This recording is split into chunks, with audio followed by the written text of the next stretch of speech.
Welcome back. Now let's welcome Professor Deane Neubauer to give us a talk about academic leadership at a confluence of the Fourth Industrial Revolution and the COVID pandemic. Professor Neubauer is Emeritus Professor and former Vice President of the University of Hawaii. Shall I begin, Yue? Yes, please. Good afternoon, everyone. Good morning where you are. Good afternoon from Hawaii. I want to begin by congratulating Professor Mock and all of the staff at Lingnan University for their remarkable achievements. I think that they deserve to be noted in every instance. I've been asked today to talk briefly about the notion of academic leadership, and I thought it would be useful to recall in a structural sort of way where we are with respect to the major factors which are affecting the globe. If we could have the next slide, please. We stand in a constant interaction between the Fourth Industrial Revolution and what has become the extraordinary behavior of the COVID pandemic. Even several weeks ago when I was asked to do this and I started, I thought that the world would be much different than it is today. And we see the uptake of the virus in places all over the globe with enormous effect. So there's a presumption here, and a kind of egocentric presumption that we can stand at this pivotal moment and pretend that we know what the world is like. I just finished reading a group of books about pandemics, and we are in the midst of what epidemiologists refer to as a once-in-a-century pandemic. So the consequences of it are, of course, unknown. With that as nevertheless background, I thought it would be interesting to look at some basic elements of academic leadership and to consider how they play in this context. The first thing I thought of when I considered my own institutional positions for many years, I was in administration in one way or another at the University of Hawaii for almost 20 years. I think that there's this thing called institutional acumen, which is having a multidimensional sense of both how one's institution works and how it should work, the actual and the more desirable. I know for many a night I would go to bed and be fully aware of how it was working and wondering if how it should work compared favorably with that. So I think that's a constant in academic leadership, and it's worthwhile not to, I think, ignore it, let it go beyond us.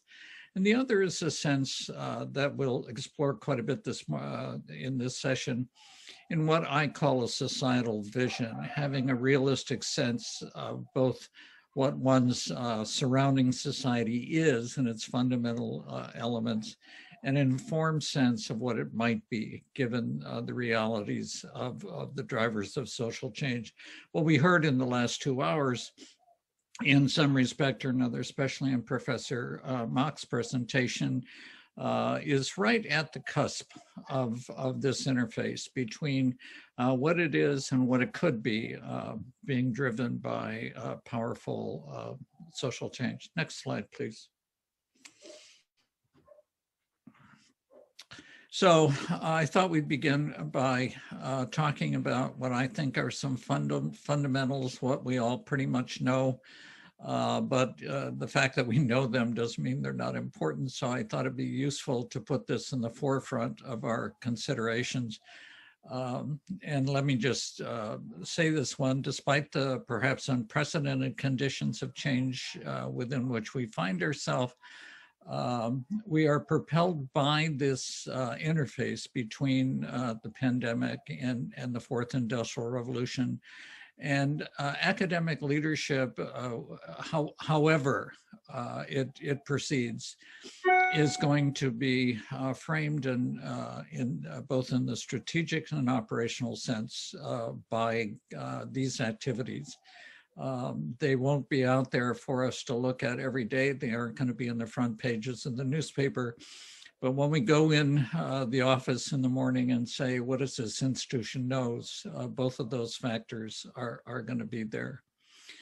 And we all operate simultaneously within the interface between strategic and operational factors. And strategic factors, just for the sake of having a definition, are those that embody the broad social, economic, and political elements that make up the many environments within which higher education operates.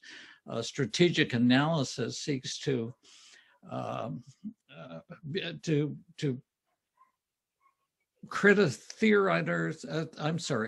theorize, be theoretically critical, and understand at multiple levels the many variables that constitute these environments. It's essentially what higher education theory and analysis is about in universities and research institutes all over the world. Operational factors are what we tend to live with in our institutions on the day-to-day basis, and they embody all of the elements that collectively make up the institutional components.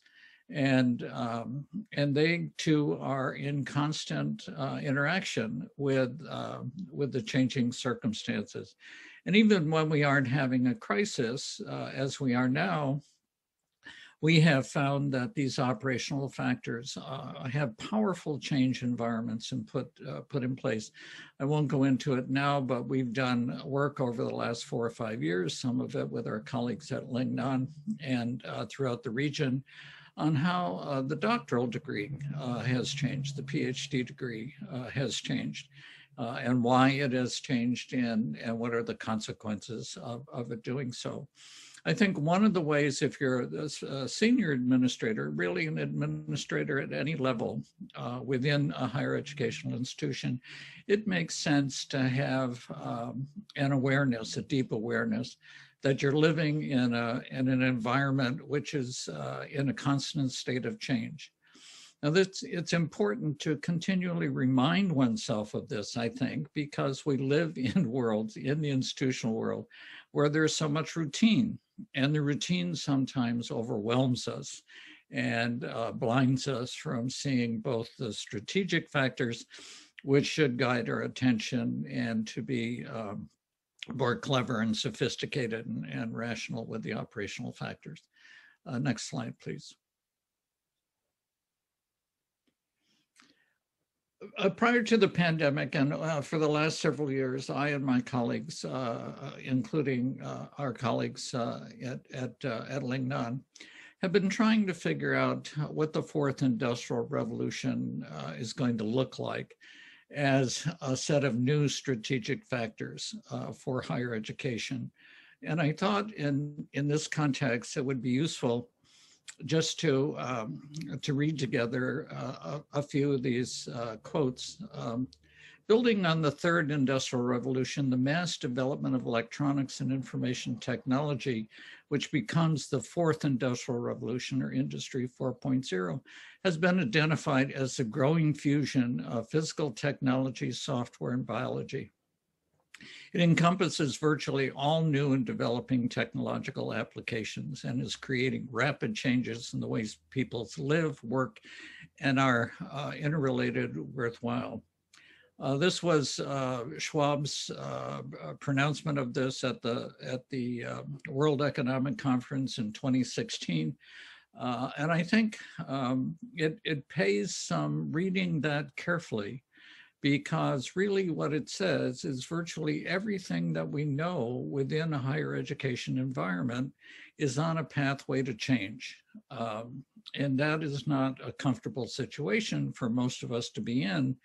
But one might argue, and I'm one of the people who would argue, that the better course of wisdom is to face up to how profound these changes are likely to be, and try to position our institutions appropriately. Next slide, please. From this, I think we can say that, as Schwab says, the response to it must be integrated and comprehensive, involving all stakeholders of the global polity, from the public and private sectors to academia and civil society. Easily said, hard to do. And once again, living in the midst of the pandemic allows us to look past this revolution, which was well on the way to happening before the onset of COVID-19. And when we master COVID-19 and try to go back to something that we will describe as normal, we will discover that the elements of the fourth industrial revolution have been proceeding along not only at pace, but in fact stimulated by the crisis itself. So Schwab goes on, in this regard, the advent of the fourth industrial revolution constitutes a major set of novel strategic factors for our generation. Our generation is fundamentally different than the one that preceded it. The generation prior to 2016 and the generation after 2016 are fundamentally different, and there are a host of kinds of research that we can do to demonstrate this in the various ways in which industry and finance and et cetera, have proceeded. Next slide, please. So a sampling of important elements of the emergent revolution. I just picked out these. 4 aspects of research that will benefit from currently advancing technology, and see in your own institution whether these have any effect. Reducing research costs and timelines. Now, one of the things that we saw in the pandemic, certainly in the United States and in Europe and in India and in other kinds of places, is that crisis allows you to do things that you can't do in other kinds of situations. So the fourth industrial revolution can be seen as a kind of crisis, which simply allows us to do things in a way that we didn't do before. A second variable here are the transforming operations, how we do things. And we heard some conversation. I heard Kaho talk at length about how the pandemic had in effect, I'll use my language rather than his, caused Lingnan to transform its operations because it simply couldn't do what it did before. And what this argument says is that it won't need the pandemic to do this. This will happen routinely as a matter of the kinds of social changes that will be proceeding out of the fourth industrial revolution. And these enhance the research and development processes. Again, we could talk at considerable length about how this, in fact, has happened with the pandemic. And what we did in the pandemic was something never been done in the history of the world, which is create a vaccine within a year. If you had said that to 99 out of 100 scientists 2 years ago, they would have told you you're mad. But crisis simply allows you to do things that you otherwise could not do. And that leads to the fourth aspect, is that innovation comes to be based on new ideas and theories, not simply modifications of what we have come to expect, but where there's genuine novelty involved. Breakstone argues that the fourth IR augments human efficiency and productivity. It enhances the human ability to innovate in these 3 ways: by creating space for innovation. And once again, we have done that over the last 5-6 years, stimulated by the pandemic. By finding novel patterns in data, analyzing trends, and generating new data sets and research designs. We could talk for a long time about this, but once again, the literature, which is just blossoming out about the fourth industrial revolution, is largely about how it allows us to do these kinds of things. And by demonstrating creativity and thus allowing professionals to exercise their abilities and contribute more flexibly.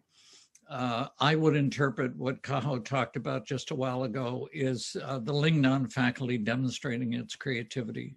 And once again, that is stimulated by the crisis of COVID and not by the fourth industrial revolution.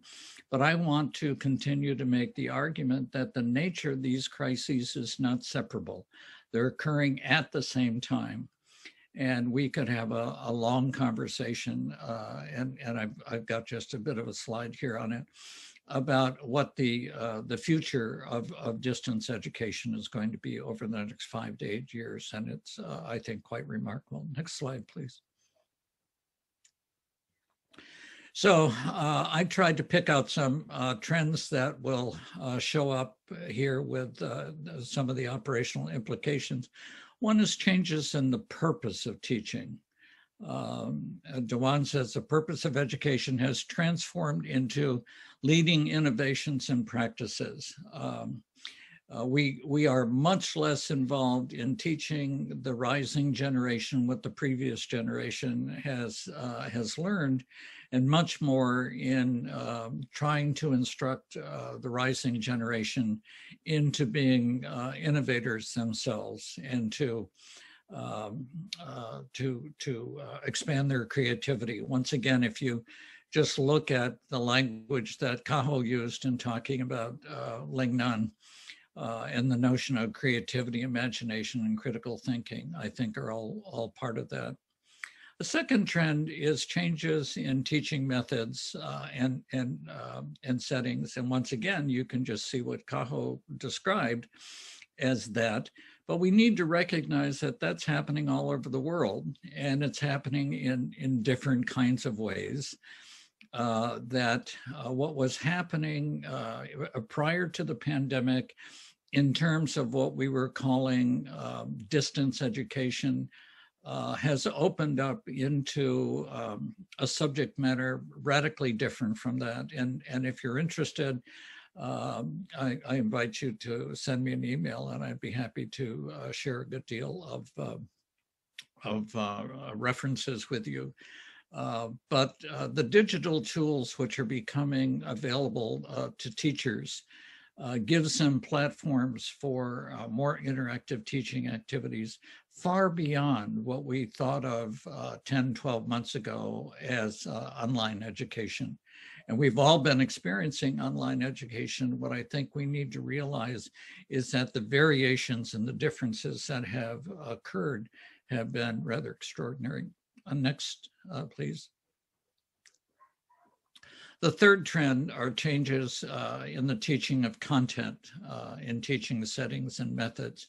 I use the example here, the flipped classroom, in part because it has been so widely adopted in so many places, but it literally changes the relationship between the faculty member as the articulator and pronouncer of received wisdom, and empowers the student as the thinker, as the learner, as the person to use the faculty member as a resource for their own development. The fourth changes are changes in assessment and feedback, and this is a long subject that everybody who has tried to run a university is deeply involved in. But part of the argument that I'm finding in the literature is that all of that structure that we put in terms of the notion of having fixed final examinations based upon fixed content may be on the way out. And if so, it will be a revolution of significant proportion. And finally, the fifth trend here are changes in the role of teachers. Once again, as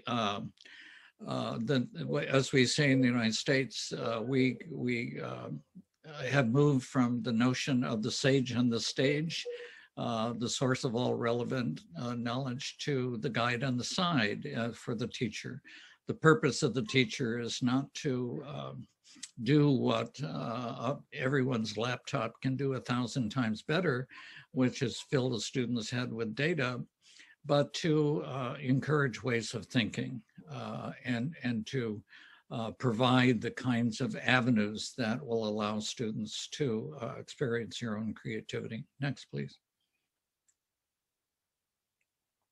So just quickly, because I'm almost have no time here, I just wanted to suggest some of the strategic implications of this, that AI becomes vital for human ability to innovate by creating space for innovation, by finding novel patterns in data, analyzing trends, generating new data, by democratizing creativity, et cetera.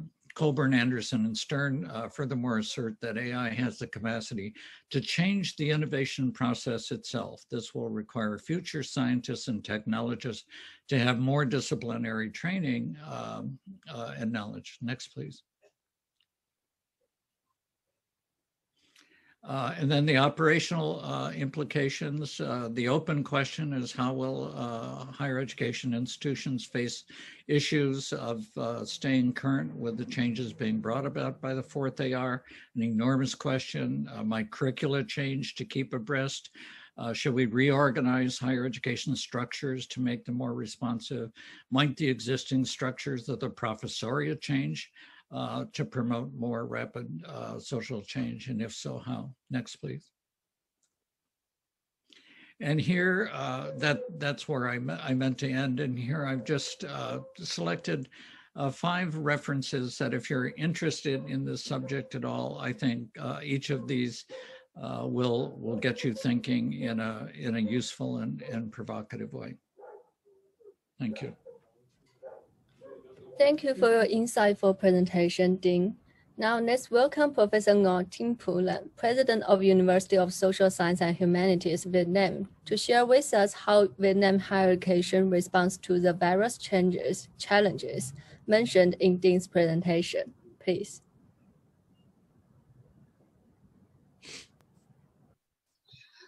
Thank you very much, Professor Neubauer, for your insightful talks on both strategic and operational implications of these factors on higher education, academic leadership, processes, and practices.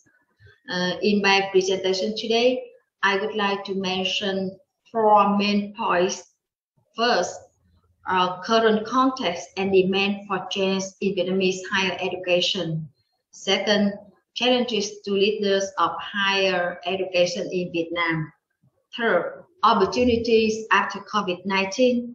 And fourth, reshaping Vietnamese higher education leaders thinking for action with the current context of and practices of the University of Social Science and Humanities, Vietnam National University during the COVID-19. Firstly, as for the current context and demand for change in Vietnamese higher education, it is safe to say that not only Vietnam, but also other countries around the world have been experiencing uncertainties during such a lingering COVID-19 pandemic. The unpredictability and unexpected impact of the COVID-19 has actually considerably influenced on the current management system of higher education and brought out both the challenges and opportunity for higher education institutions. Let me move on to the second point, the challenges to the leaders of higher education in Vietnam. Since the outbreak of the COVID-19, the demand for internationalization of higher education has become more pressing than ever. Moreover, there has been harsh competition among higher education institutions, among local institutions, and between local and international institutions. What's more, when the law on education, the new law, has been effective, most public higher education institutions have undergone external and internal pressure of institutional autonomy, especially on finance. One more challenge that has been mentioned in Professor Neubauer is the rapid change of ICT and educational technology owing to the fourth industrial revolution has also made a great impact on all walks of life in Vietnam. So high